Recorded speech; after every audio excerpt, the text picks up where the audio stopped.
बिस्मिल्लाहिर्रहमानिर्रहीम। अस्सलाम वालेकुम नाज़रीन, आप यूट्यूब चैनल देख रहे हैं। मैं इमरान खान हूँ। हुकूमत के लिए शर्मिंदगी की बात यह है कि उन्होंने कोशिश की, लेकिन वो इमरान खान साहब की मुलाकात नहीं करवा पाए जो कमेटी बनी हुई थी मुज़ाकरात करने वाली उससे, और इस पे हुकूमत को शर्मिंदगी हुई है।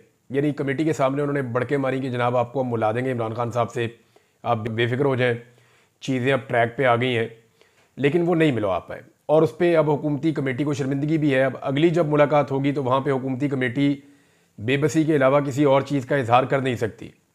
बहरहाल दबे लफ्ज़ों में बेचारे कह रहे हैं, और वो कुछ लोग ये कह रहे हैं जी इमरान खान साहब अगर स्टेटमेंट ना देते तो चीज़ें आगे बढ़ जाती, कुछ और हो जाता, लेकिन उनका स्टेटमेंट आना, तो इमरान खान साहब ने भी स्टेटमेंट तब दिया जब उनकी मुलाकात नहीं करवाई गई। तो हुकूमत की ये जो नाकामी है, इससे हुकूमत का जो स्टेक है और हुकूमत के जो इख्तियारात हैं उनकी कली खुल जाती है कि हुकूमत के पास किसी किस्म की कोई इख्तियारात नहीं है। फिर एक जेल के अमले की जानिब से एक प्रोपेगेंडे का हिस्सा बना गया कि इमरान खान को मिलने ही कोई नहीं आया। तो इमरान खान साहब ने खुद भी क्लियर कर दिया कि मैंने अपने लोगों को ये कह दिया था कि मुज़ाकराती कमेटी मुझे मिलने आएगी, और मुज़ाकराती कमेटी के नाम दे दिए गए थे जेल की इंतज़ामिया को। जब उन्होंने मुज़ाकराती कमेटी ने किसी को आने नहीं दिया मिलने के लिए, या किसी को इजाज़त ही नहीं दी, तो फिर बाहर जेल के खड़े होकर लोगों ने क्या करना था? वो तो मुझे मिलने के लिए आते हैं। तो यहाँ ये बहुत सारे सियासतदानों की तौहीन भी करते हैं, बुलाकर उन्हें घंटों खड़ा कर देते हैं, और उसके बाद मुलाकात बाज़ औक़ात करवाते हैं और बाज़ औक़ात मुलाकात नहीं करवाते। लेकिन एक चीज़ और जो इमरान खान साहब ने कही है, उसके ऊपर आपको गौर करना चाहिए, वो ज़रा इंपॉर्टेंट है। इमरान खान ने कहा कि मेरे पास अब कोई रास्ता बचा नहीं है कि मैं अपने केसेस को आलमी सतह के ऊपर लेकर जाऊँ। तो पाकिस्तान में तो गोली भी चल गई ना, अदालत इंसाफ दे रही थी, कभी नहीं दे रही थी, लेकिन कुछ ना कुछ उम्मीद बाकी थी जब तक कि अदालतें आज़ाद थीं। जब 26वीं आइनी तरमीम के बाद अपनी मर्ज़ी का एक आइनी बेंच बना दिया और हुकूमत ने अपनी पसंदीदा जजेस को उसके अंदर शामिल कर दिया, तो अदलिया से भी उम्मीद ख़त्म हो गई। अब अदलिया से उम्मीद है नहीं, इंतज़ामिया पे कब्ज़ा हो गया है, एस्टेब्लिशमेंट जो है वो इस पॉलिटिकल पार्टी को कुचलने पर लगी है। तो पाकिस्तान में आवाम निकलती है तो उनके ऊपर गोलियाँ चल जाती हैं। ऐसी सूरत हाल में आलमी सतह पर मामला उठाने के अलावा इमरान खान साहब कहते हैं मेरे पास और कोई रास्ता नहीं है। अब आने वाले दिनों में आप देखेंगे कि जो बरतानिया में होगा, जो अमेरिका में होगा, जो यूरोप में होगा और बाकी मुल्कों में होगा, उसका इम्पैक्ट पाकिस्तान में आएगा। और PMLN के लोग अब ये मानना शुरू हो गए हैं, जावेद लतीफ़ साहब ने कहा, कुछ और लोगों ने कहा कि बाहर से दबाव आ रहा है, और दबाव का नतीजा है कि हमें ये कहा जा रहा है कि आप मुज़ाकरात में बैठ जाएँ। PMLN के जो अपने करीबी जर्नलिस्ट हैं वो ये दावा करते हैं कि ये जो PMLN है इसका कोई इख्तियार मुज़ाकरात के ऊपर नहीं है। ऐसा नहीं है कि हुकूमत में कुछ लोग कहते हैं मुज़ाकरात करें, कुछ कहते हैं नहीं करें। उनका ये दावा है, नजम सेठी साहब ने ये बात की कि इनको जो कहा जाता है बेचारे वही करते हैं, क्योंकि कठपुतली हुकूमत है और अर्दली वज़ीर आज़म इमरान खान साहब ने करार दिया शहबाज शरीफ साहब को, तो फिर उन्हें वही करना पड़ता है जो उन्हें कह दिया जाता है। इमरान खान साहब ने जेल से दो लोगों के बारे में कल के दिन में बातचीत हुई है, एक शहबाज गिल के बारे में और एक शेर अफजल मरवत के बारे में। शेर अफजल मरवत साहब के तहफ़्फ़ुज़ात हैं सलमान अकरम राजा साहब के बारे में। वो ये कहते हैं जी मेरे केसेस भी ले लिए, मेरे लिए प्रॉब्लम क्रिएट की, और सलमान अकरम राजा साहब जो है वो पार्टी में बिल्कुल नए हैं। दूसरी तरफ शेर अफजल मरवत साहब भी पार्टी में ज़्यादा पुराने नहीं हैं, ये लगभग एक ही टाइम पे दोनों इस पार्टी में आए। सलमान अकरम राजा साहब भी इलेक्शन से पहले इस पार्टी में मुतहरिक हुए हैं, और शेर अफजल मरवत साहब भी इलेक्शन से पहले इस पार्टी में मुतहरिक हुए हैं। ये 9 मई के बाद की बात है जब ये लोग ज़्यादा मुतहरिक हुए पाकिस्तान तहरीक इंसाफ। तो टाइम तो दोनों का एक जैसा है। लेकिन साकिब बशीर साहब ने एक खबर दी है, और वो ये बताते हैं कि उनके बकौल इमरान खान ने कहा कि शेर अफजल मरवत को शोकाज नोटिस जारी किया जाए जो उन्होंने सलमान अकरम राजा से मुताल्लिक बात की है। और अलीमा खान साहब ने कहा कि इमरान खान ने सलमान अकरम राजा को अपॉइंट किया है, उन्होंने वही कहना है जो इमरान खान उन्हें कहेगा। अब आप आ जाए दूसरा बंदा जिसके बारे में इमरान खान साहब ने जेल से बात की। एक तो अपनी एहलिया के बारे में उन्होंने बड़ा एक स्टेटमेंट जारी भी किया इमरान खान साहब ने अपने ट्विटर अकाउंट के ऊपर। तो आजकल शहबाज गिल साहब पे बड़ा अटैक हो रहा है पाकिस्तान में, और डिफरेंट तरफ से अटैक होता है। पाकिस्तान की मीडिया को भी उनसे शिकवे शिकायतें हैं, वो वहाँ से भी अटैक हो जाता है। कभी उनके खिलाफ कोई औरत कार्ड आ जाता है, कभी उनकी ज़बान को लेकर उनके ऊपर अटैक आ जाता है, कभी लोग कहते हैं वो पाकिस्तान से बाहर क्यों है, कभी कोई उन पर इल्ज़ाम लगाता है कि किसी मखसूस जर्नैल ने उन्हें पाकिस्तान से बाहर भिजवाया था। अब वो शहबाज गिल साहब रोज़ाना पूछते हैं जर्नैल का ना ही दस दो, तो कोई बंदा नाम लेने को भी तैयार नहीं है। तो शहबाज गिल साहब जो है उनके ऊपर बहुत ज़्यादा अटैक हो रहा था, और अटैक होने की एक रीज़न समझ भी आती है कि शहबाज गिल उन चंद लोगों में से एक है जिनके बाहर जाने से पाकिस्तान तहरीक इंसाफ और ओवरसीज़ पाकिस्तानी ज़्यादा मुतहर्रिक हुए हैं वहाँ पे, और इन्होंने हर एक के साथ राब्ता रखा हुआ है। एक बड़ी ज़बरदस्त कोऑर्डिनेशन बनाई हुई है शहबाज गिल ने, और वो कुछ एक्टिविटीज़ करते रहते हैं। कभी अमेरिकन को मिलते हैं, कभी यूरोपियंस को मिलते हैं। बहुत तेज़ी से उन्होंने दौरे भी किए, यूरोप भी गए, इंग्लैंड भी गए, अमेरिका भी गए, हर जगह पे वो आपको दिखाई भी देते हैं। और दूसरा, शहबाज गिल जो है वो क्योंकि अमेरिका में पहले रहे, वो उनके मजाज भी समझते हैं वहाँ के लोगों के, तो उन्होंने वहाँ के लोगों को उनकी ज़बान में काफ़ी कुछ समझाया कि एक्चुअली इमरान खान के साथ पाकिस्तान में हो क्या रहा है, और पाकिस्तान में इंसानी हकूक़ की खिलाफ वर्जियों पर मामला कहाँ पहुँचे हैं। तो ओवरसीज़ पाकिस्तानियों को एक वॉइस और मिल गई, और एक नाम आप नहीं भूल सकते, वो है डॉक्टर मोहित पीरज़ादा का। डॉक्टर मोहित पीरज़ादा के ऊपर गुज़िश्ता चंद दिनों से अटैक हुआ, और अब आप देखेंगे आने वाले दिनों में डॉक्टर मोहित पीरज़ादा पे और शहबाज गिल पे मजीद फोकस करके अटैक किया जाएगा। उसकी वजह यह है कि ये दोनों लोग जो हैं, इनका बाहर मौजूद होना और ओवरसीज़ पाकिस्तानियों से सबसे राब्ते में होना, हर ग्रुप के साथ मुतहर्रिक होना, ये उन सारी चीज़ों को तेज़ करता है जिसको पाकिस्तान के अंदर ये निज़ाम स्लो करना चाहता है। और उन्हें ये लगता है कि ये लोग इफ़ेक्टिव हैं, ये काफ़ी इफ़ेक्टिव लोग हैं, और इनकी एक्टिविटी जो है उससे असर पड़ता है। अभी जो कुछ एक्टिविटीज़ होने जा रही हैं और जो हुई हैं हाल ही में, उनमें डॉक्टर मोहित पीरज़ादा का नाम आप निकाल नहीं सकते, वो भी इन चीज़ों पे काम कर रहे हैं। इसके अलावा जो है वो डॉक्टर शहबाज गिल की इमरान खान साहब ने तारीफ़ की इस बुरे वक्त में जब उनके ऊपर अटैक हो रहा है। तो इमरान खान ने कहा कि शहबाज गिल मेरा वफादार साथी है, और शहबाज गिल के ऊपर पूरे एतमाद का इजहार किया इमरान खान साहब ने जेल से स्टेटमेंट देते हुए। तो चले, शहबाज गिल साहब का तो काफ़ी कंपनसेशन हो गया, उनकी एक पार्टी है, उनकी पार्टी का लीडर है, और उनकी एफर्ट को अगर वो ये कह रहा है कि वो बेहतरीन एफर्ट है। और इमरान खान साहब ने मेरी इतला के मुताबिक चंद दिन पहले शहबाज गिल को जेल से एक पैगाम भी भिजवाया था, और उस पैगाम पे इस वक्त शहबाज गिल काम कर रहे हैं। आपको आने वाले दिनों में कुछ डेवलपमेंट्स नजर आएंगी। रेमिटेंसेस के बारे में हुकूमत के लिए अच्छी खबर यह है कि दिसंबर के महीने में, क्योंकि इमरान खान साहब ने दिसंबर के महीने में फॉरेन रेमिटेंसेस जो ओवरसीज़ पाकिस्तानी पैसा पाकिस्तान में भेजते हैं, ओवरसीज़ पाकिस्तानियों से कहा था कि आप पैसा पाकिस्तान में ना भेजें या पैसा कम भेजें। लेकिन हुकूमत के लिए जो हुकूमत ने खबर दी है और जो आदाद शुमार हुकूमती ज़राए से आए हैं, वो ये बताते हैं कि गुज़िश्ता सालों की निस्बत इस दिसंबर के महीने में 2024 का जो दिसंबर था, उसमें जो फॉरेन रेमिटेंसेस हैं उनकी मिकदार में इजाफा हुआ, और वो 3.1 अरब डॉलर तक गई हैं। गुज़िश्ता साल जो है वो 3 अरब डॉलर से कम थी, उससे पहले और कम थी, उससे पहले और कम थी। तो ये मतवादर बढ़ती रहती हैं, रेशो तो वही है बढ़ने की, लेकिन इनमें इजाफा हुआ है। और इसको हुकूमत ऐसे ले रही है जैसे इमरान खान साहब की कॉल के अगेंस्ट गए हैं ओवरसीज़ पाकिस्तानी, जबकि पाकिस्तान तहरीक इंसाफ जो है उनका ये कहना है कि जो ओवरसीज़ पाकिस्तानियों के रेमिटेंसेस वाला मामला है, इसका डाटा और इसके असरात, वो ये कहते हैं कि अगले 2 से 3 महीने में आपको नजर आना शुरू होंगे। इसका इंपैक्ट एकदम नहीं आएगा, और सरकारी डाटा के ऊपर उंगलियां भी उठाई जाती हैं, थोड़ा बहुत मैनेज करने की कोशिश की जाती है, लेकिन ये 1-2 महीने मैनेज हो सकता है, लंबे अरसे के लिए आप मैनेज नहीं कर सकते। तो पाकिस्तान तहरीक इंसाफ का कहना है कि अगर ये चलती रही मुहिम, तो इसका जो असरात हैं वो फरवरी के एंड में या मार्च के एंड में, उस वक्त कहीं पे आपको नजर आना शुरू हो जाएंगे। बहरहाल ये तब भी पता चल जाएगा, लेकिन फिलहाल तो रेमिटेंसेस बड़ी हैं हुकूमती दावे के मुताबिक। अच्छा, इसकी 1-2 वजूहत और भी है कि पाकिस्तान तहरीक इंसाफ ने इमरान खान साहब की जो कंपेन है, जो ओवरसीज़ पाकिस्तानियों से एक दरख्वास्त उन्होंने की थी कि आप फॉरेन रेमिटेंसेस जो है उनको रोकें, जो पैसा वो बाहर से भेजते हैं उसको कम करें या रोकें, इसको तहरीक इंसाफ ने भी संजीदगी से नहीं लिया। इमरान खान साहब ने कई मरतबा जेल में तहरीक इंसाफ के लोगों को कहा कि इस मसले को उठाएं, इस पर बात करें, लेकिन क्योंकि इस पर कोई बड़ी कंपेन चली नहीं अभी तक। आप गौर करें तो सोशल मीडिया पे थोड़ा बहुत चलता है, लेकिन जो ओवरसीज पाकिस्तानियों में कंपेन चलाने का मामला है, उसको पाकिस्तान तहरीक इंसाफ ने उस तरीके से अभी ओन नहीं किया जैसे एक भरपूर कंपेन चलाई जाती है।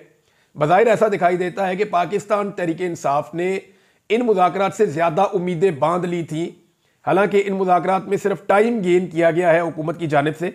और जो 26 नवंबर का एक सिलसिला था जो वहाँ पे कत्लेआम हुआ, उस पर जो आवाज़ उठाई जा रही थी, उस आवाज़ को मद्धम कर दिया गया इस बीच में। यानी मैं आपको सीरियसली कहता हूँ कि गुज़िश्ता कई वीलॉग्स में मैं हूँ या बहुत सारे और लोग हैं, तवज्जो तो बटी है ना, बाकी इश्यूज़ की तरफ गए हैं।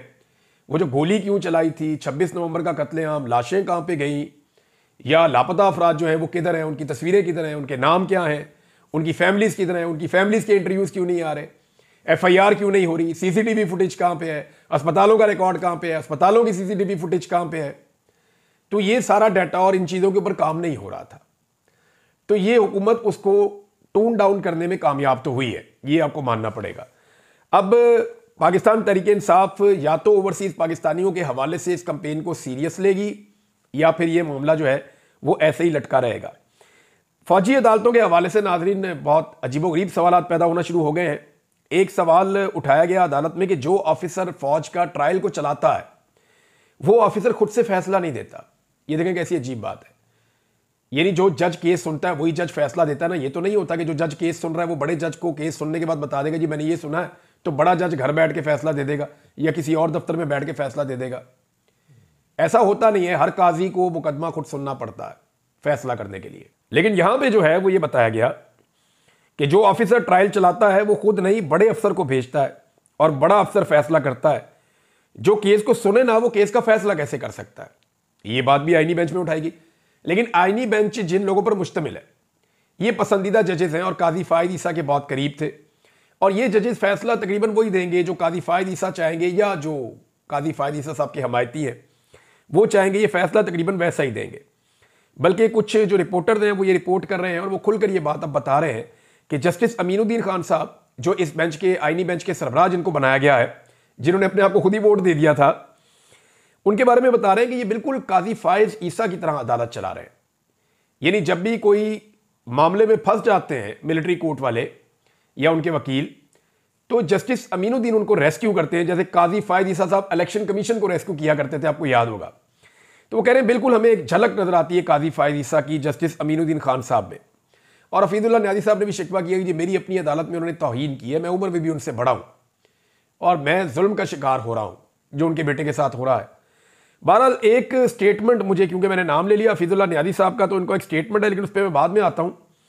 जस्टिस मंदुखेल साहब ने कहा कि मैं खुद को परफेक्ट नहीं समझता आज तक, हालांकि कब से वो लगे हुए हैं, 3 दहाइयों से ज़्यादा हो गई है वो कानून के इसी शोबे में।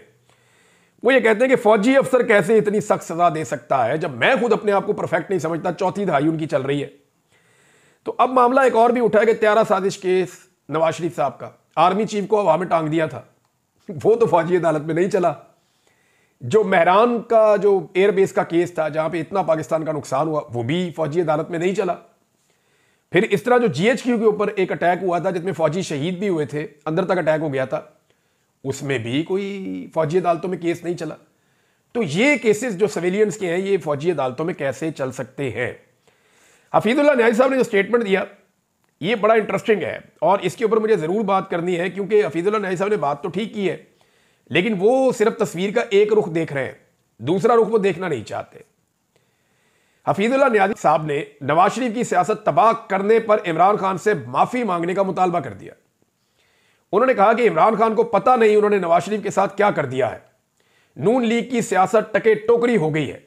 नवाज शरीफ की सियासत को भंबोर कर सिस्टम से निकाल दिया इमरान खान ने। तो इस बात पे इमरान खान नवाज शरीफ से माफी मांगे। तो न्याजी साहब हमारे सीनियर हैं, सीनियर जर्नलिस्ट भी हैं और उम्र में भी बहुत बड़े हैं, मैं उनका बड़ा एहतराम करता हूं। तो मैं उनसे सिर्फ ये गुजारिश करना चाहता हूं कि न्याजी साहब दोनों ने अपना अपना रास्ता खुद चुना। जिस रास्ते पे नवाज शरीफ चला उसने उसी मंजिल पे पहुंचना था जिस रास्ते से वो मंजिल मिलती है, जो मंजिल है उस रास्ते की वहीं पहुंचना था। इमरान खान ने भी अपना रास्ता खुद चुना है कि मैं इस रास्ते पे चलूंगा और ये मंजिल पे पहुंचूंगा। तो दोनों के पास इंडिपेंडेंट ओपिनियन थी या अपनी आजाद राय थी कि उन्होंने कौन सा रास्ता चुनना है। तो नवाज शरीफ साहब ने रास्ता चुन लिया बूट पॉलिश वाला, तो उसकी मंजिल वही है ना, कभी पॉलिश मुंह पे लग जाती है, कभी हाथ पे लग जाती है, कभी कपड़ों में लग जाती है। इमरान खान साहब ने रास्ता चुन लिया कमर सीधी रख के खड़े होने वाला, चाहे बेड़ियां हो पैरों में और हाथों में, तो यहां पे इज्जत मिल जाती है। बेशक चोट लगती है, दुख होता है, तकलीफ होती है, लेकिन इसके बावजूद उन्होंने रास्ता इज्जत वाला चुना है। तो मियां नवाज शरीफ साहब की अपनी चॉइस का ज्यादा इसमें अमल दखल है। इमरान खान साहब का कसूर इतना बड़ा नहीं है। हाँ, लेकिन यह अच्छी बात है कि अगर नवाज शरीफ और इमरान खान मिलकर एस्टेब्लिशमेंट को सियासत से बाहर कर दें और उसका किरदार वहीं तक महदूद कर दें जितना होना चाहिए, तो पाकिस्तान का बड़ा भला हो जाएगा। यह मैं आपको बार बार कहता हूं कि सारे चोर मिलकर भी ना एस्टेब्लिशमेंट को सियासत से निकाल दें तो पाकिस्तान का भला हो जाएगा, पाकिस्तान बेहतरीन रहने की जगह बन जाएगा अगले 10-20 साल में। लेकिन अगर एस्टेब्लिशमेंट का किरदार ऐसे ही रहा पाकिस्तान में जैसा गुज़िश्ता 70 साल से है, तो 70 साल से हम जहां पहुंचे हैं ना, अगले 70 साल में भी फिर हम कहीं पहुंच नहीं सकेंगे, खुदा न खास्ता, जो मुझे दिखाई दे रहा है, जो चीजें नजर आती हैं साफ। दूसरा, काजी फायद ईसा साहब का जिक्र हुआ, तो ओवरसीज पाकिस्तानी जो हैं वो काजी फायद ईसा साहब का भी नाम शामिल करें अगर वो मेरी गुजारिश सुन रहे हैं तो। खासतौर पर अभी जो मामला फ्रेंड्स ऑफ डेमोक्रेटिक पाकिस्तान, ये इनका आप देख लें, इनका लोगो वोगो भी है और ये इनकी तंजीम है, इन्होंने इस पर ट्वीट भी किया हुआ है, मैंने आपको इनका पूरा मिशन बताया था पहले। तो ये जो है ये पहले बरतानिया में प्रोग्राम करवा रहे हैं पार्लियामेंट के अंदर ब्रीफिंग, और उसके बाद जो है वो एक प्रोग्राम होने जा रहा है अमेरिका में, और फिर अमेरिका में एक बाइंडिंग रेजोल्यूशन भी आने जा रही है। तो इनसे गुजारिश है कि आप काजी फायद ईसा साहब को कैसे भूल सकते हैं। पाकिस्तान में हर जुल्म के अंदर जो बेहतरीन सहूलतकारी की है, बल्ले का निशान छीनने से लेकर लेवल प्लेइंग फील्ड छीनने से लेकर आरओज जो है वो ब्यूरोक्रेट्स को लगाने से लेकर जो जो जुल्म और बर्बरियत हुई उसके ऊपर खामोश रहने से लेकर हर चीज में काजी फायद ईसा ने यह तक कह दिया कि किचन में गर्मी बहुत है और अगर लगती है तो फिर आप यहां पे नहीं खड़े हो सकते, निकल जाओ यहां से, दौड़ जाओ। तो मेरे ख्याल में किचन की गर्मी इतनी ज्यादा है कि काजी फायद ईसा साहब इस वक्त खुद खड़े नहीं हो पा रहे। नाजरीन, कुछ और खबरें हैं और उनमें एक पीएमएलएन की तरफ से सोशल मीडिया पे बड़ी वायरल हुई है कि इमरान खान हमें तंग करने के लिए जानबूझकर जेल में बैठा हुआ है। और अब तो पीएमएलएन के लोग कहना शुरू हो गए कि इमरान खान साहब को चाहिए कि जाएं जेल से निकले। उन्हें भी यह पता है कि इमरान खान के पास ऑफर मौजूद है, लेकिन उसके लिए इमरान खान साहब को जेल के छोटे दरवाजे से निकलना पड़ेगा। दरवाजा थोड़ा थोड़ा बड़ा कर रहे हैं वो कि ठीक है खान साहब इतना सा झुक के निकल जाए। खान साहब कहते हैं नहीं, फटा फाटक खोलो, जैसे मुझे पकड़ के इज्जत के साथ अंदर लेकर गए थे उसी इज्जत के साथ मैं पकड़ के बाहर आऊंगा। मैंने छोटे दरवाजे से नहीं गुजरना जहां से जरदारी गुजरा, जहां से नवाज शरीफ गुजरा, जहां से बाकी सियासतदान गुजरे, मैं उससे गुजर कर बाहर नहीं आऊंगा इस जेल में से, मेरे लिए बड़ा फाटक आप खोलेंगे।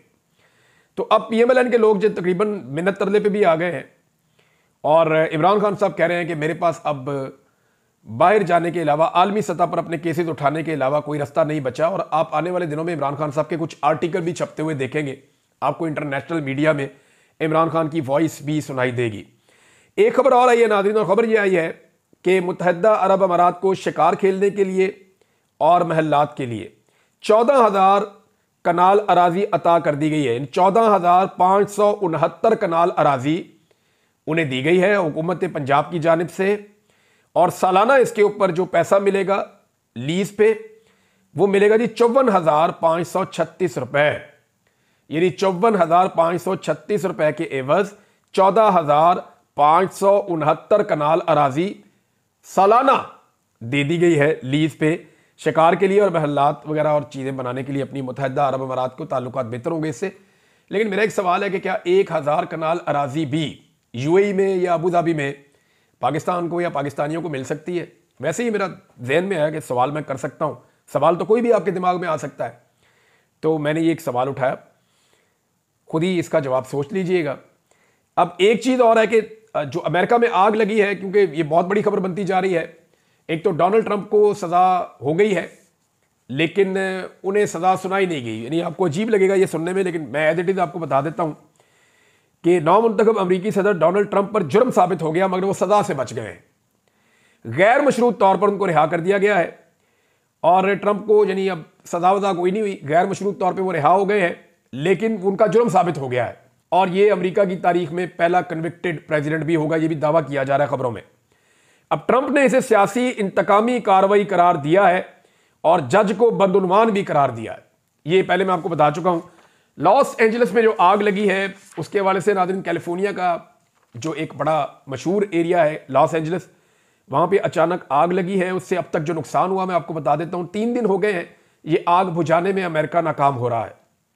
2 लाख अफराद तकरीबन बेघर हो गए हैं और 70 मील फी घंटा की रफ्तार से हवाएं चल रही हैं जो आइंदा चंद दिनों तक चलती रहेंगी। ये इतनी तेज हवाएं चल रही हैं कि इनकी वजह से आग बुझ ही नहीं पा रही। जैसे ही आग एक जगह बुझाने लगते हैं वो आग आगे ट्रेवल करती है, आगे ट्रेवल करती है, पूरा का पूरा शहर ऐसे जल रहा होता है। वो मनाजिर देखते हैं, बड़े हौलनाक किस्म के मनाजिर हैं। तो लॉस एंजलिस के 2 जोन्स में अभी तक आग फैली हुई है और दर्जनों हलाकतें रिपोर्ट हुई हैं। 10 लाशों की अब तक तस्दीक हो गई है। 10,000 के करीब घर, इमारतें, कमर्शियल एरिया, ये 10,000 अमलाक को नुकसान पहुंचा है, मुकम्मल तौर पे ये तबाह हुई हैं। जो हॉलीवुड हिल्स हैं जहां पे बहुत सारे शोबिस स्टार्स हैं बड़े बड़े, उनके वहां पे बहुत बड़े बड़े घर हैं, फॉर्म्स हैं, वो मुकम्मल तौर पे जल के तबाह हो गए हैं। लोगों को वार्निंग देकर अभी भी कई इलाकों से निकाला जा रहा है। एक बंदा गिरफ्तार किया है लॉस एंजलिस पुलिस ने, जिसपे उन्हें शक है कि इस बंदे ने आग लगाई है, लेकिन अभी तक इसके बारे में कुछ कंफर्म नहीं किया जा सकता। नासा की एक बहुत बड़ी लेबॉर्ट्री है, वहां पे उसको बचाने की अब कोशिश कर रहे हैं। कुछ इतलात ये हैं कि उसको बचा लिया गया है, लेकिन अभी भी वो खतरे में है, क्योंकि आइंदा चंद दिनों तक बहुत तेज हवाएं चलेगी। एक चिंगारी भी निकलती है तो हवा जो है वो भड़क जाती है।